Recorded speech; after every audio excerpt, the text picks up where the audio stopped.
Sunday evening அதுவுமா ஜாலியாக ஒரு சினிமாவுக்கு போயிருக்கலாம். பட் அதெல்லாம் விட்டுட்டு இந்த புக் லான்ச்சிங் வந்தவங்க எல்லாருக்கும் ரொம்ப ரொம்ப நன்றி, தேங்க்யூ. அதை தாண்டி இந்த ஃபங்க்ஷனுக்கு என்னை கூப்பிட்டதுக்கு ரொம்ப ரொம்ப நன்றி. இந்த புக்கு வந்து நான் ஆக்சுவலாக வந்து நாமுத்துக்குமார் சாருடைய கவிதைகள்லாம் நிறைய படிப்பேன்.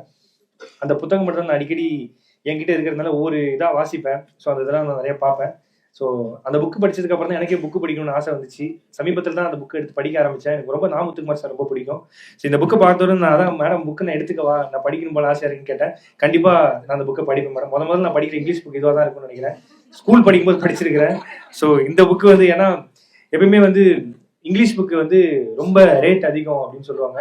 ஏன்னா அதுதான் வந்து ஊரில் சொல்லும்போது ஏதாவது சோன் பப்படி மச்சா பக்கவா நிற்கும் அப்படிங்கிற மாதிரி சொல்லுவாங்க. குவாலிட்டியில் வேணா அதுவாக இருக்கலாம், பட் பேப்பர் குவாலிட்டியில் தமிழை தாண்டி எதுவுமே கிடையாதுன்னு சொல்லிட்டு நாங்கள் அப்போ சின்ன வயசுல வந்து பட்டிமன்றம்லாம் வேற பேசியிருக்கிறோம். பட் இந்த இங்கிலீஷ் புக் வந்து இங்கிலீஷில் நல்ல ப்ரொனன்சியேஷன்லாம் பார்த்து படிக்கணும்னு எனக்கு ரொம்ப இன்ட்ரெஸ்டாக இருக்கும்னு நினைக்கிறேன். கண்டிப்பாக நான் படிக்கிறேன் மேடம். ரொம்ப ரொம்ப ஜாலியாக இருக்கும்னு நினைக்கிறேன். Finding your self between what was and what will be அப்படிங்கிற ஒரு ஓப்பனிங்கே ஒரு வாக்கியமே வந்து நாம யாருன்னு கண்டுபிடிக்கிறது தான் அந்த புக்கோட தேடுதலாகவே இருக்கும்னு நான் நினைக்கிறேன். கண்டிப்பாக நான் படிக்கிறேன் மேடம். தேங்க்யூ. இப்படி ஒரு அற்புதம்.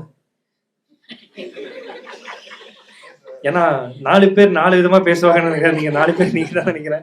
ஏன்னா ரொம்ப என்னைய பார்த்து சிரிச்சுக்கிட்டே இருக்கிறீங்க. இதான் தப்பா பேசுறேனா இல்ல கரெக்டா பேசுறேனா? இல்ல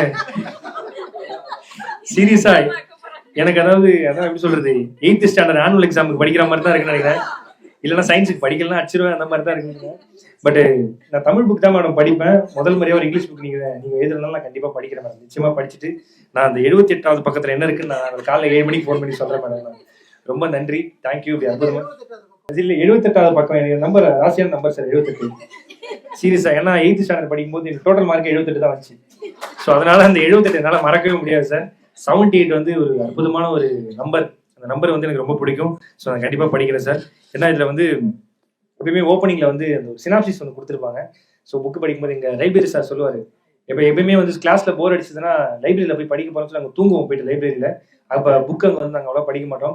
அப்போ வந்து ஹைகோவின் கவிதைகள்னு சின்ன சின்ன கவிதைகளாக இருக்கும். ஸோ அந்த புக்கை தான் வந்து படிப்போம், இன்ட்ரெஸ்டாக இருக்கும். அப்படிதான் புக்குனா என்ன அப்படிங்கிறது தெரிய வந்தது. அதுலேயும் இந்த விடுகதைகள்லாம் இருக்கும். ஸோ அந்த மாதிரி புக்கெல்லாம் தான் படிப்போம். பட் முதல் முறையாக அந்த சாண்ட்விச் அப்படிங்கிற புக்கு வந்து நான் படிக்க போகிறேன் மேடம். கண்டிப்பாக படிச்சு